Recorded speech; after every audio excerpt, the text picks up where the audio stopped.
누구든지 소재의 예물을 여호와께 드리려거든 고운 가루로 예물을 삼아 그 위에 기름을 붓고 또 그 위에 유향을 놓아 아론의 자손 제사장들에게로 가져갈 것이요 제사장은 그 고운 가루 한 웅큼과 기름과 그 모든 유향을 가져다가 기념물로 제단 위에서 불사를 지니 이는 화제라 여호와께 향기로운 냄새니라. 그 소재물에 남은 것은 아론과 그의 자손에게 돌릴지니 이는 여호와의 화제물 중에 지극히 거룩한 것이니라. 내가 화덕에 구운 것으로 소재의 예물을 드리려거든 고운 가루에 기름을 섞어 만든 무교병이나 기름을 바른 무교전병을 드릴 것이요 철판에 붙인 것으로 소재의 예물을 드리려거든 고운 가루에 누룩을 넣지 말고 기름을 섞어 조각으로 나누고 그 위에 기름을 부을지니 이는 소재니라.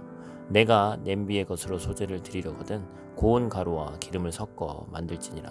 너는 이것들로 만든 소재물을 여호와께로 가져다가 제사장에게 줄 것이요 제사장은 그것을 제단으로 가져가서 그 소재물 중에서 기념할 것을 가져다가 제단 위에서 불사를 지니 이는 화제라 여호와께 향기로운 냄새니라.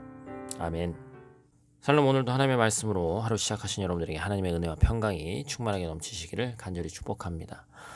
계속해서 레위기 말씀 나누고 있습니다. 레위기에는 5대 제사가 있죠. 번제, 소제, 화목제, 속제제, 속건제입니다. 오늘 본문은 5가지 제사 중에서 어제는 번제를 다뤘고 두 번째 제사인 소제를 다루고 있어요. 어제 다룬 번제의 특징이 가죽을 제외한 모든 부분을 하나님께 드리는 것이라면 소제의 특징은 피 흘림이 없는 유일한 곡식 제사라는 것입니다. 아마 가인과 아벨의 제사에서도 기억하시는 분이 있을 거예요. 아벨의 제사가 바로 이 곡식 제사였죠.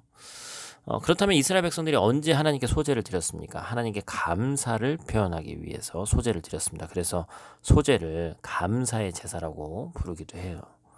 9절 마지막에 보니까 어제랑 비슷하게 이는 화제라 여호와께 향기로운 냄새나 이렇게 얘기하고 있죠. 하나님께서 향기로운 냄새로 받으신다라는 것입니다. 하나님은 소제가 곡식 제사라고 해서 동물 제사가 아니라고 해서 덜 기쁘시게 받지 않았습니다. 그래서 오늘 이 소제에 대해서 어떻게 이 소제라는 것이 구성되어 있고 또한 어떠한 상태로 드려야 되는 것인지를 한번 봐야 됩니다. 크게는 2가지인데 첫 번째는 이 소제를 통해서 우리가 알 수 있는 것은 우리가 하나님이 쓰실 수 있도록 고운 가루가 돼야 된다는 것이죠. 소제라는 한자 말을 그대로 풀어보면 하얀 제사, 고운 밀가루라는 것입니다. 그래서 하나님께 이스라엘 백성이 곡식을 드리는데 그냥 드린 게 아니에요. 밀의 껍질을 벗기고 으깨서 고운 상태로 만들어서 태워서 드렸습니다. 우리 역시 마찬가지입니다. 내 옛 자아가 벗겨지고 고집이 으깨져야 됩니다. 세상적으로 얘기해도 고집이 센 사람들은 사회에서도 인정받기 힘듭니다. 하나님도 마찬가지예요. 자아가 너무 강한 사람을 쓰지 않습니다. 만약 그 사람을 쓰신다면 갈아서 쓰시겠죠. 연단이라는 분쇄기를 통해서 쓰실 것입니다. 모세를 보면 또 우리가 더 너무나도 잘 알고 있죠. 모세는 혈기왕성했고 그는 고운 가루의 단계가 아니었어요. 그래서 무려 40년이라는 세월 동안 연단의 분쇄 과정을 거쳐서 고운 가루가 되죠. 그래서 하나님께 쓰임받기 위해서 하나님이 편하게 쓰실 수 있는 사람이 돼야 됩니다. 그리고 그런 사실 연단이 크게 필요 없이 이미 준비되어 있는 온화한 사람이면 더 좋겠죠.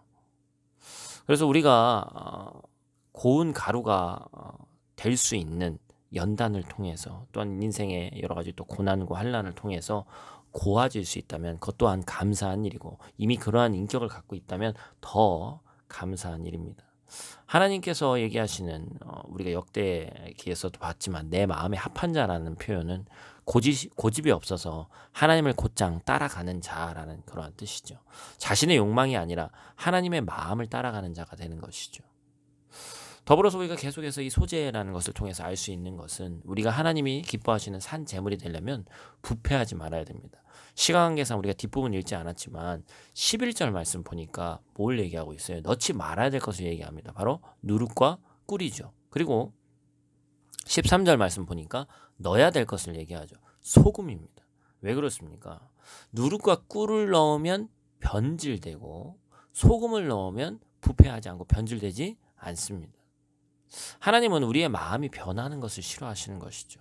처음에는 뜨거웠지만 지금은 예전만 못한 상태를 기뻐하지 않으시는 것이죠. 그래서 요한계시록 2장을 보면 에베소 교회가 처음 사랑을 버린 것으로 인해서 책망받는 모습을 우리가 너무나도 잘 알고 있습니다. 반면에 소금은 누룩과 꿀과는 달리 썩지 않게 하는 방부제 역할을 하죠. 이 때문에 소금은 불변성을 상징합니다. 성도 여러분, 하나님은 변덕스러운 마음을 기뻐하지 않으십니다. 우리가 충성하되 끝까지 우리 하나님을 바라보고 충성하시기를 축복해요. 요한계시록 2장 10절 말씀은 이렇게 얘기하고 있죠. 내가 죽도록 충성하라. 그리하면 내가 생명의 관을 내게 주리라.